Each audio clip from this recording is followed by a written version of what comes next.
Driver inexperience has often been a key cause of truck accidents, and yet across Canada, only Ontario requires new drivers to take any training. 100 hours of it. It's specific and rigorous.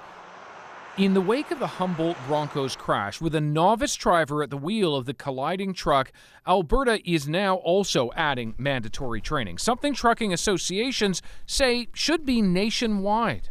Russ Harold lost his son Adam in the crash. What did the RCMP tell you about the driver and the company? Well, they told us that it was the truck driver's first trip alone. It made me sick. It really made me cry. CBC Marketplace investigated just how easy it is to become a heavy hauler. Heath, I'm David. Nice to meet you, Dave. Heath Mugley helped us. Wearing a hidden camera, he went to truck school in Saskatchewan, even though the province, like nearly all of Canada, does not require training.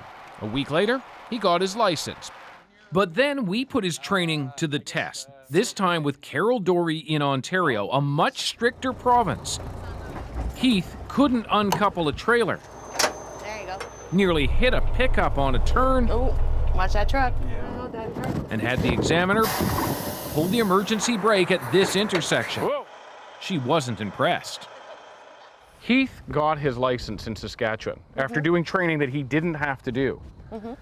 If he'd done what he did today in Ontario, For a drive test? would he have passed? No. No. No. What does it say to you then that he got his license? It blows my mind. It's just plainly not safe to be on the road to do something like that. Oh, I agree. Yeah. Many groups are now calling for federal action, setting mandatory training, minimum training hours, and much stronger standards. And the feds agree. I do support minimum entry-level standards for training across the country. Across the country. Across the country. You think it's necessary? I think it is necessary. And if you think it's necessary, the federal government does in fact have the authority to do this. You're choosing not to exercise that power. Why is that? I have a very good relationship with my provincial counterparts. It is my hope that they will all see things the same way with respect to training. David Common joins me now. It's so interesting, David. You hear the federal minister there wanting action, but seemingly not wanting to commit to it. So how did that land for the people who are demanding change? That's exactly what we wanted to know, Adrian. And so we went to Russell Harold. You just saw him in that story. His son was one of those Humboldt Broncos players who was killed in the crash. And we showed him what the federal transport minister had to say. It's best just to look at his reaction. I think that's political posturing.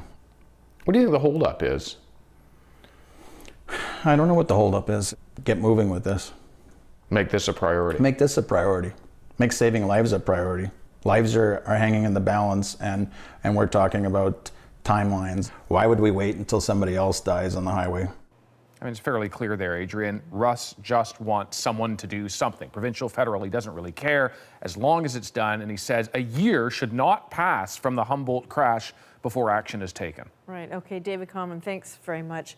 If you want to see the entire episode, please do. It will be airing tomorrow night at 8 p.m.